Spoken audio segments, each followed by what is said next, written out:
Assalamualaikum warahmatullahi wabarakatuh. Waalaikumsalam warahmatullahi wabarakatuh. Selamat siang anak-anak. Siang. Apa kabarnya pada siang hari ini? Baik. Alhamdulillah. Semoga walaupun hari sudah siang masih tetap semangat. Ini kita akan melanjutkan kembali materi kita mengenai faktor-faktor yang mempengaruhi laju reaksi. Untuk memulai pelajaran pada siang hari ini, silakan ketua kelas untuk memimpin doa. Silakan, Nak.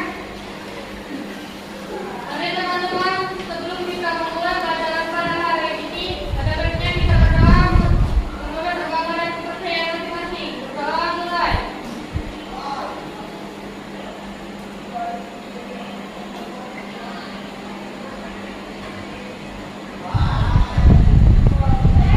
Doa selesai. Sebelum kita masuk ke materi dan sebelum juga akan nanti mengadakan pretest ataupun untuk mengetahui kemampuan Allah anak-anak ibu, apakah hari ini ada yang tidak hadir? Semua. Alhamdulillah. Berarti hari ini cukup jumlahnya ada 30. Bagus. Nah, sekarang seperti yang Ibu sudah katakan tadi, kita akan melakukan pretest terlebih dahulu. Link pretestnya sudah dibagikan kan?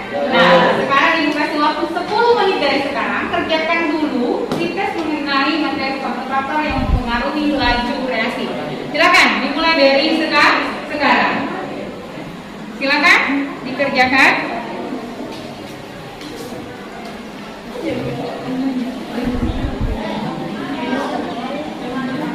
Oke, bisa? Oke.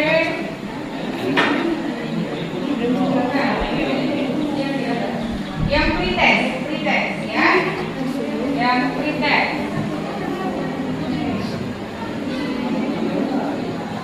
Silakan dikerjakan. Kalau sudah, kita ya. Oke. Kirim. Jangan lupa nungguin kirim ya.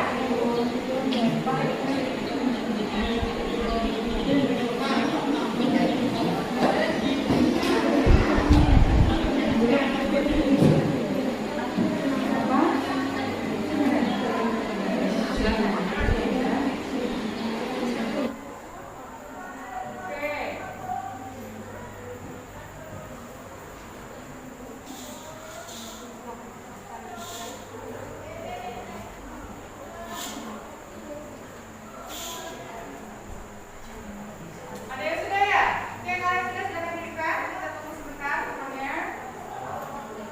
Oke.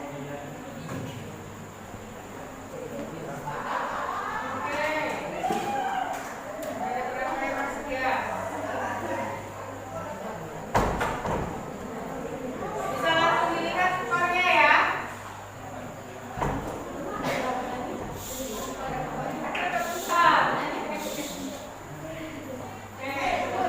Gak apa-apa. Ini kan menguji kemampuan awal.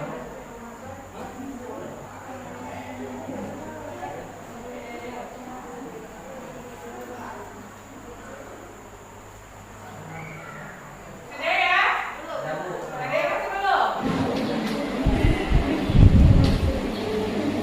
Tunggu dulu. Lagi boleh. Lagi. Langsung kirim kan? Iya, langsung kirim. Yang sudah silakan langsung kirim. Sinyal ya. Nah, yang bisa aduh, berarti dua. Ya, ada yang masalah terganggu oleh sinyal ya. Sudah ya? Sudah? Sudah. Yang Ibu lihat ternyata beragam ya. Namanya tapi ini tidak apa-apa. Namanya saja kita baru mengukur kemampuan awal. Dengan saya dapat poin 4 dari 10. Ada yang 2 dari 10. Ada yang 6 dari 10. Tidak apa-apa. Ini baru mengukur kemampuan awal. Makanya hari ini kita mau belajar. Ada yang 6 dari 10. Tidak apa-apa. Ini baru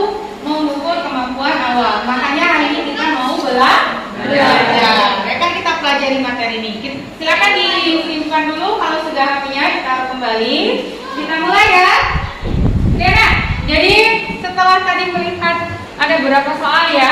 Berapa soal itu? Soal 5 soal itu berhubungan dengan faktor-faktor yang mempengaruhi laju reaksi. Nah, kalau kemarin kita belajar mengenai lajunya ya, konsep laju reaksi dan teori tumbuhan. Ada anak ibu yang masih ingat apa itu laju reaksi? Silakan tunjuk tangan. Silakan berdiri. Apa itu laju reaksi? Laju reaksi adalah proses berkurangnya suatu reaktan dan bertambahnya suatu produk. Oke. Proses berkurangnya konsentrasi reaktan dan bertambahnya konsentrasi produk. Oke, kita kasih aplaus untuk Baharu. Kita pelajaran kita minggu lalu. Lalu minggu lalu Ibu menjelaskan tentang teori tumbuhan. Masih ingat? Ada kendaraan di jalan raya yang padat ya. Kemungkinan terjadi tabrakan lebih besar. Nah, hari ini dari teori tumbuhan itu ada terjadi suatu reaksi.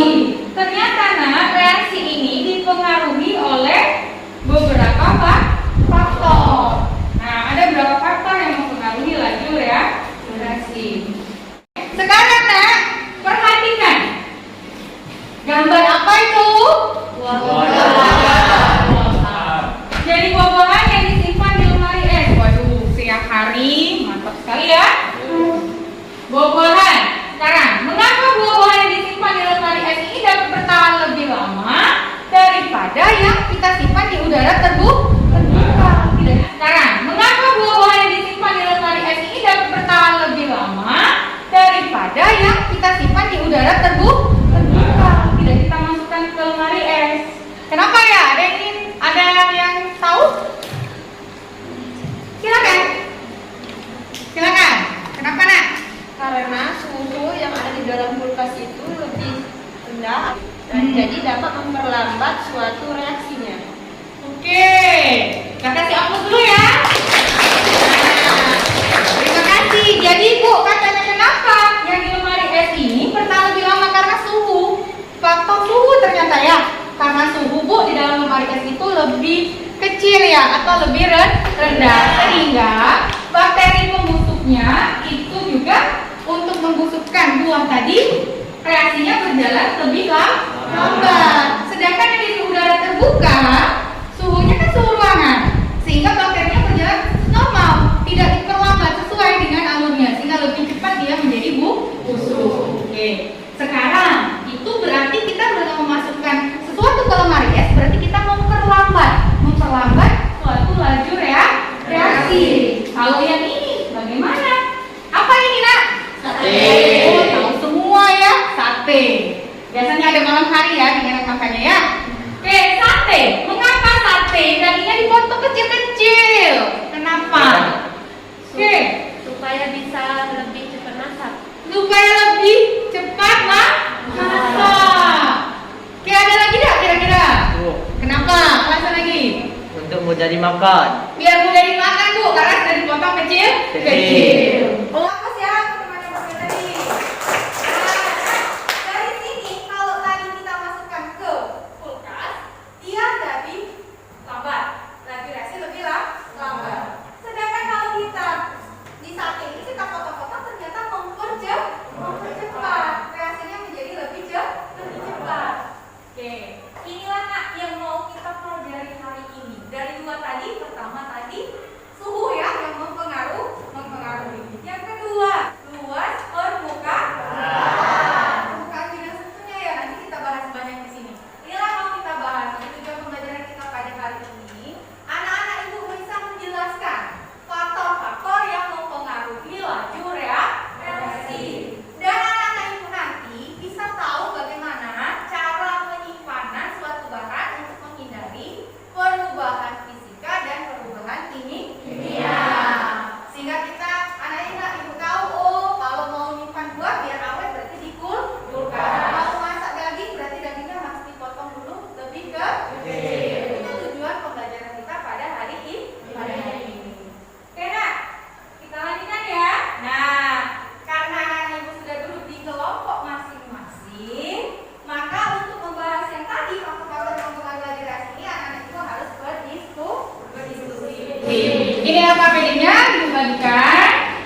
silakan dibahas bersama teman-temannya. Jadi yang satu memang Ibu sengaja berwarna, yang satunya Ibu fotokopi ya.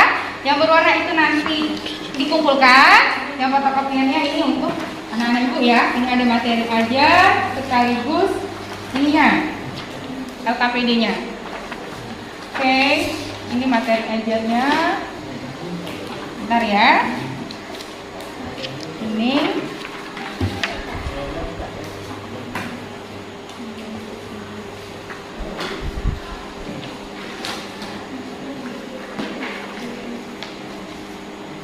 Oke.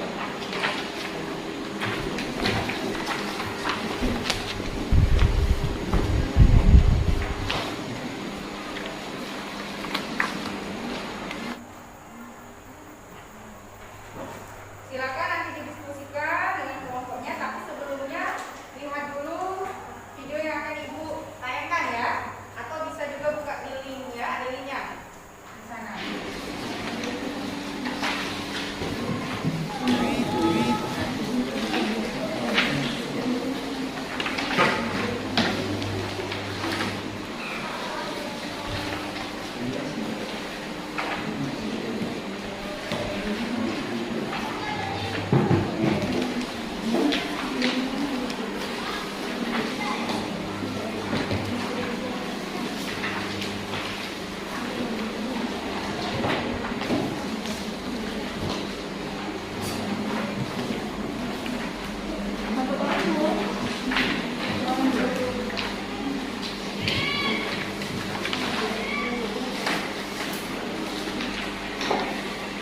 Oke ya.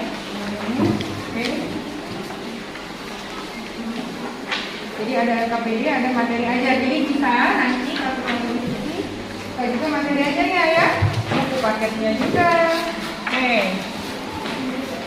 Sudah dapat semua? Ya. Oh ya, yang warnanya yang belum ya? Ya?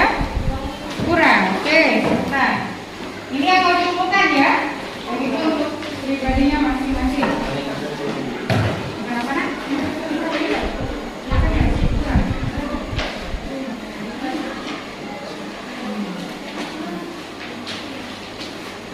Silakan, anak-anak Ibu perhatikan video berikut ini dengan seksama. Assalamualaikum warahmatullahi wabarakatuh.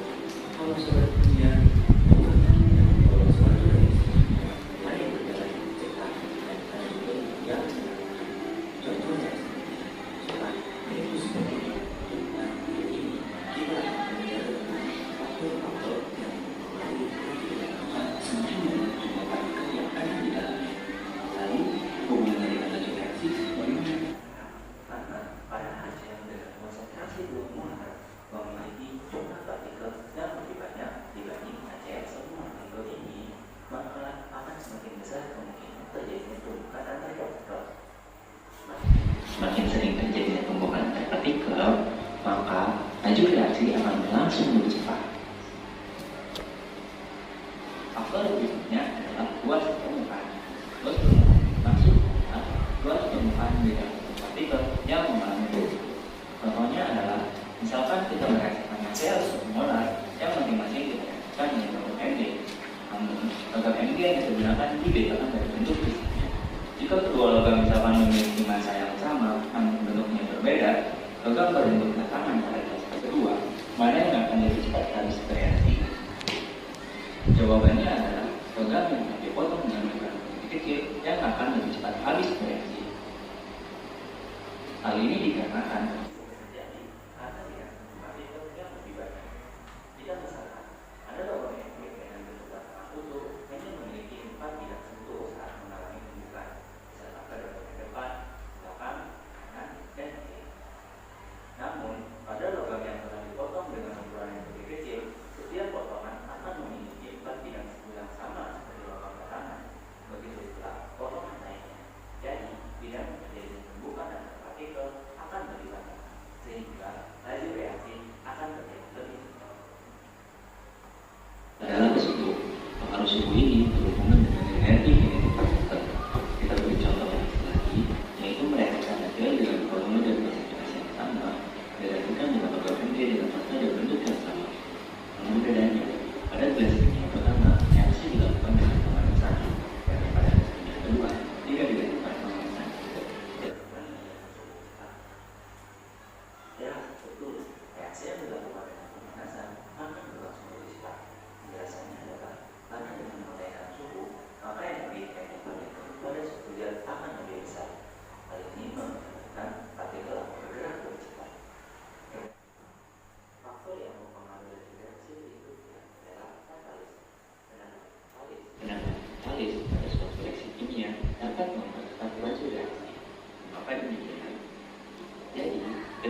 Sudah ya? Kelompok yang lain sudah? Oke, sekarang kita mulai presentasi ya. Oke, yang pertama. Kelompok mana? Kelas siapa? Ada dua. Siapa? Siapa yang duluan tadi? Duluan. Mana duluan? Wah, banyak sekali. Nanti giliran ya. Nanti satu kali ini kan ada permasalahan 1, permasalahan 2, permasalahan 3, permasalahan 4. Oke, silakan Kak Arvin. Anaknya nanti yang di bangku boleh membantu jika ada pertanyaan. Oke, silakan. Assalamualaikum warahmatullahi wabarakatuh. Waalaikumsalam warahmatullahi wabarakatuh. Saya mewakili kelompok 3 untuk mengenai konsentrasi. Semakin besar konsentrasi suatu larutan, maka semakin banyak partikelnya, semakin banyak jumlahnya. Partikelnya maka akan semakin besar kemungkinan terjadinya tumbukan partikel dan menyebabkan terjadinya reaksi semakin cepat. Yang kedua, faktor luas permukaan bidang sentuh. Semakin luas bidang sentuh, maka laju reaksi akan terjadi lebih cepat. Yang ketiga, mengenai suhu. Berhubungan dengan energi kinetik partikel, reaksi yang dilakukan dengan pemanasan akan meningkatkan energi kinetik partikel yang menyebabkan tumbukan antar partikel lebih sering terjadi, sehingga reaksi akan berlangsung lebih cepat. Dan yang terakhir, penambahan katalis pada suatu reaksi kimia dapat mempercepat laju reaksi. Pengguna katalis akan menurunkan energi aktivasi sehingga campuran tersebut akan lebih cepat bereaksi. Sekian, terima kasih. Wassalamualaikum warahmatullahi wabarakatuh. Waalaikumsalam warahmatullahi wabarakatuh. 3 setelah nonton video tadi, ada 4 faktor yang mempengaruhi laju reaksi, yaitu konsentrasi, apa lagi? Oke. Yang ketiga, yang keempat, katalis. Sama pendapatnya dengan kelompok 3? Oke, kalau sama kita mulai ke masalah ya, atau yang harus kita jawab nih kenapa pertanyaannya. Oke, permasalahan yang pertama. Tadi ada kita kan? Kelompok 1 ya? Oke, silakan Kak, maju ke depan. Permasalahan pertama, kenapa ketika kita minum teh yang pekat rasanya pahit dibandingkan yang encer?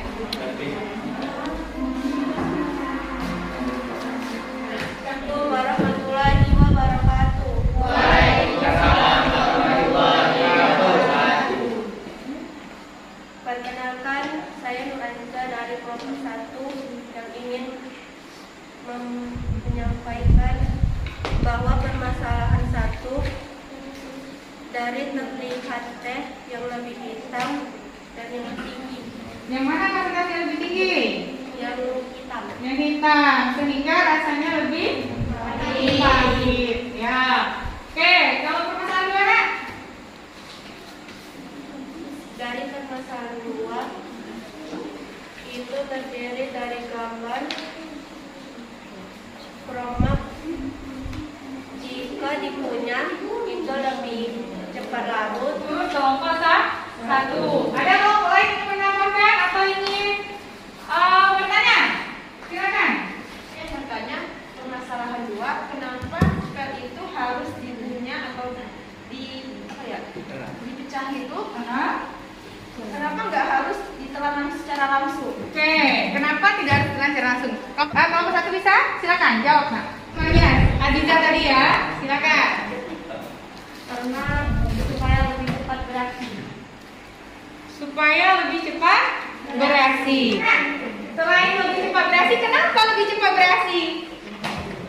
Oke, kalau kita hubungkan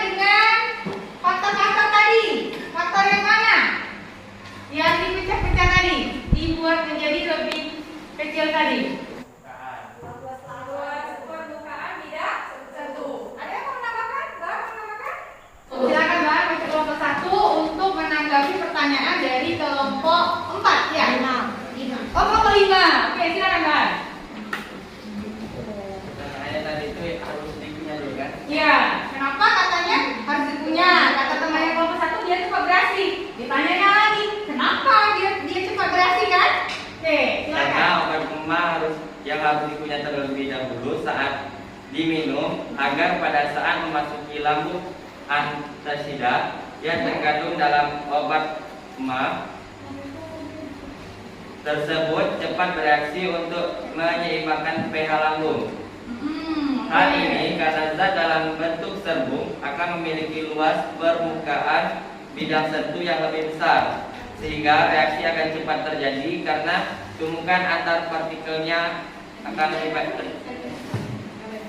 banyak terjadi. Nah, oke itu aja. Bagaimana kelompok 5 bisa dipahami? Yang lain bisa? Jadi intinya nak, kenapa obat MA itu tidak langsung ditelan aja Bu? Susah-susah. Kalau obat lain kan langsung ditelan Bu. Karena MA itu mengandung antasid, jadi antasid itu dia akan kalau dia menjadi lebih kecil, kan kalau kita punya jadi kayak serbuk kan?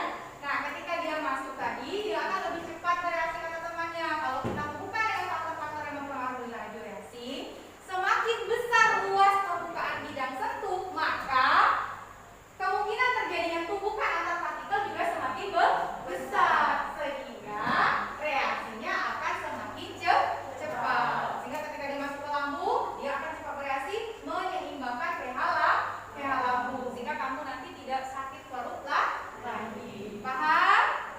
Oke, sekarang masih ada 3 masalah ya, 3 pertanyaan. Oke, pertanyaan 3 dan 4. Kelompok mana? Silakan. Oke, kelompok 5. Kita dengarkan. Ini dari kelompok 5. Silakan nak. Warahmatullahi wabarakatuh. Waalaikumsalam warahmatullahi wabarakatuh. Perkenalkan, nama saya Selvi dari kelompok 5. Saya akan menjawab permasalahan 3. Yang ditanyakan, upaya apakah yang dilakukan agar keju ini tidak cepat busuk? Upaya yang dilakukan itu adalah dengan memasukkan keju ini di dalam kulkas. Karena apa? Suhu di dalam kulkas itu suhunya rendah dan dapat memperlambat pembusukan. Jika permasalahan 4, pertanyaannya itu adalah mengapa jika adonan ini tidak diberikan ragi, kemungkinan roti ini jika tidak diberi ragi maka rasanya kurang enak dan tidak akan menjadi besar. Tidak akan mengembang. Nah, kurang enak. Yang pasti kenapa kurang enak? Biasanya kalau buat roti kenapa nak? Biasa buat roti ya? Kalau nggak dikasih lagi apa dia? Kecil terus keras ya.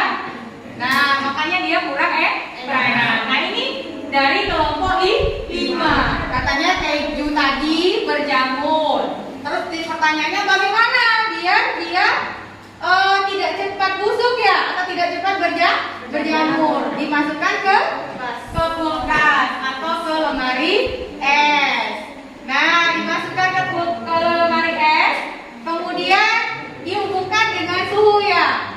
Kenapa nak tadi kalau suhunya di lemari es itu suhunya lebih rendah sehingga memperlambat terjadinya pembusukan. Sedangkan katanya tadi yang keempat, permasalahan keempat, Bu, rotinya itu mengembang karena ada ragi. Ragi di sana berfungsi sebagai katalis. Jadi dia yang mempercepat sehingga adonan tadi sudah dibuat dalam waktu lebih kurang 1 jam biasanya ya, kadang setengah jam saja sudah mengembang. Lalu hasilnya Bu juga jadi lebih lembut dan enak. Sementara kalau tidak dikasih, katanya temannya tadi Bu tidak enak, lalu dia jadi lebih kecil, tidak mengembang. Sama semua pendapatnya? Sama. Oke, nah silakan duduk. Terima kasih. Oke, sekarang ada satu lagi ya. Nah, dari mempelajari faktor-faktor tadi, kamu sudah menjawab permasalahan yang berhubungan dengan faktor-faktor. Sekarang tolong presentasikan hasil pencarian, hasil pengkajian dari berbagai macam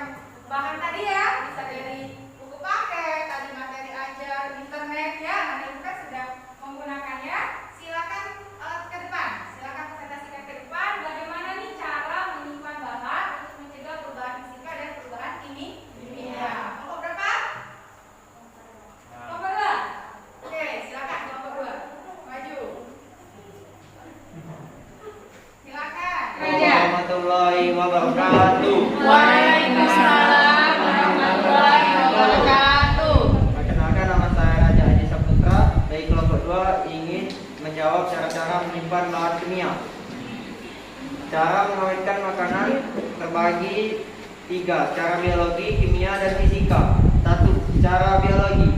Proses produksi energi dalam sel pada keadaan anaerobik, misalnya dengan cara peragian dan fermentasi. Contohnya tape, anggur, dan yogurt. 2.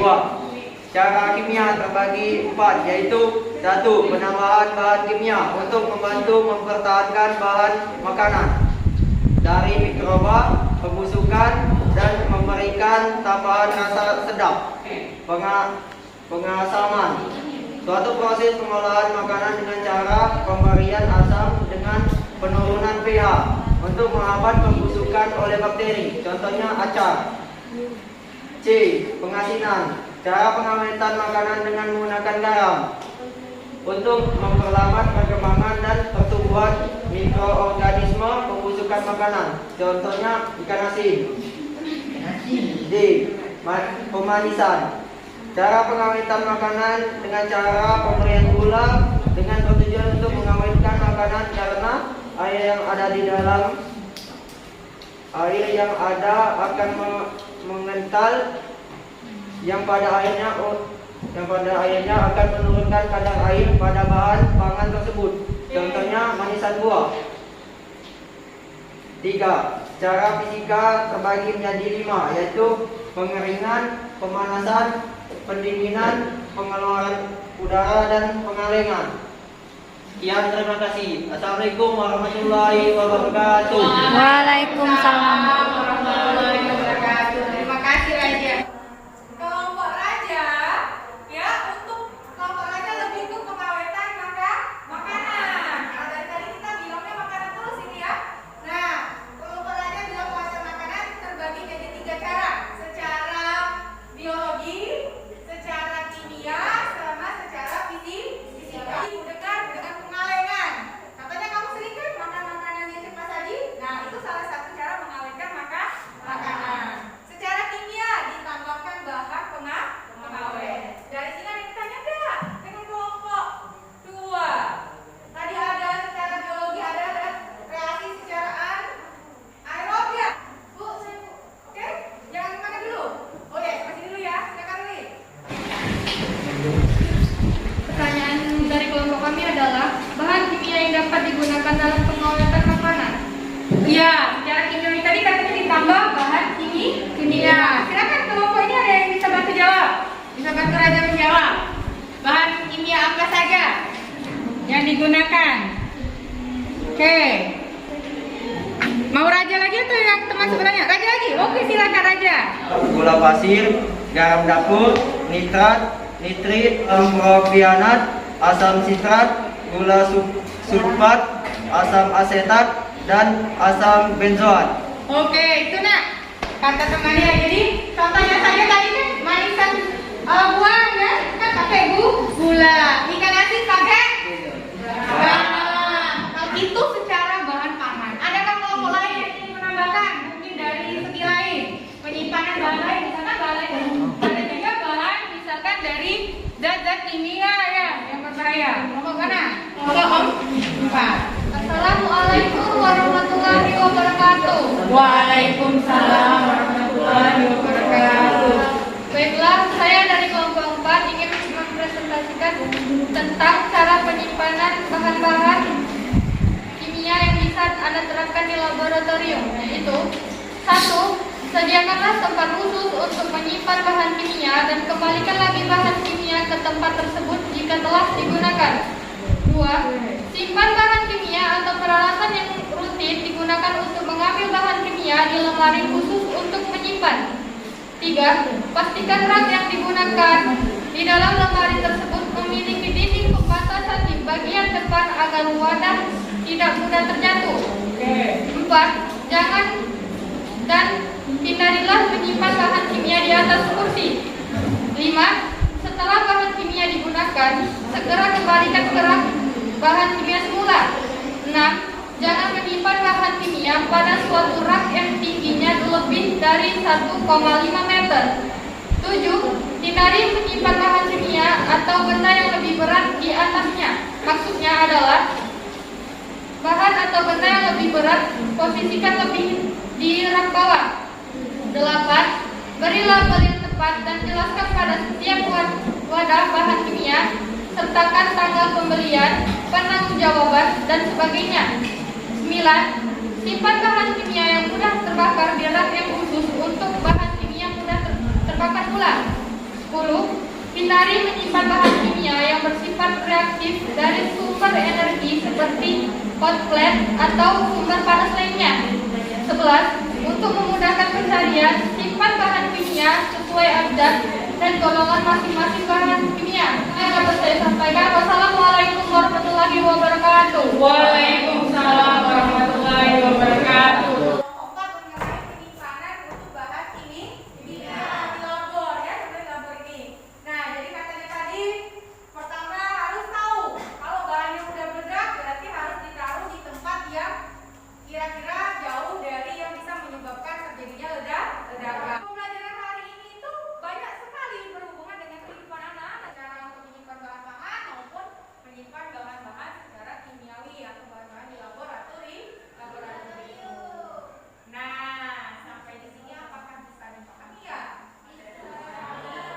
Alhamdulillah. Kalau bisa, berarti masuk ke kesimpulan. Kelompok mana yang mau menyimpulkan dari pembelajaran kita pada hari ini? Kelompok 5, maju ke depan, simpulkan. Nama saya Betty, saya perwakilan dari kelompok 5 yang menarik kesimpulan ya. Kelompok 5 ya, silakan. Dengan belajarnya faktor-faktor yang mempengaruhi reaksi, kita bisa mengetahui bagaimana cara untuk mempercepat atau memperlambat laju reaksi, terutama pada penyimpanan makanan dan tahu. Cara penyimpanan bahan kimia di dalam laboratorium secara tepat. Terima kasih, silakan duduk. Nah itu ya Kak ya, jadi Kata-kata tadi ingatkan kembali lagi, jadi kalau semakin suhunya tinggi, maka laju reaksi akan semakin meningkat. Semakin besar konsentrasi, maka laju reaksi juga akan semakin meningkat. Dan sebaliknya ya, kemudian luas permukaan bidang suhu semakin besar, laju reaksi juga semakin cepat. Atau katalis. Pemberian katalis akan mempercepat terjadinya suatu reaksi. Pelajaran kita pada hari ini untuk memuji pemahaman anak-anak ibu pada hari ini, silakan ditutup semua bukunya yang tadi. Oke, LKPD-nya boleh dikumpulkan ya. Yang berwarna boleh dikumpulkan ya. Yang untuk kelompok masing-masing, bukunya ditutup, bukalah link podcast-nya. Kita juga akan mengukur keberhasilan pembelajaran kita pada hari ini. Kira-kira di mana? Silakan. Sudah siap semua? Silakan kerjakan 10 menit dari sekarang. Punya, oke. Dulu, punyanya. Sahabat ya. Tetap masuk. Yang sudah ada yang bisa masuk?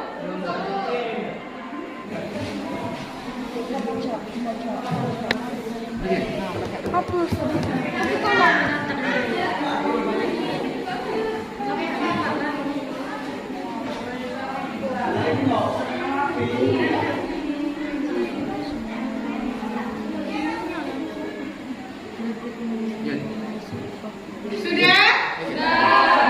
Sudah semua? Alhamdulillah. Kalau sudah semua, bagaimana nak pembelajaran hari ini? Apakah menyenangkan? Bisa dipahami? Ibu lihat alhamdulillah banyak yang sudah mendapatkan nilai maksimal ya.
akhiri untuk pembelajaran kita hari ini. Wabillahi taufiq wal hidayah. Wassalamualaikum warahmatullahi wabarakatuh. Waalaikumsalam.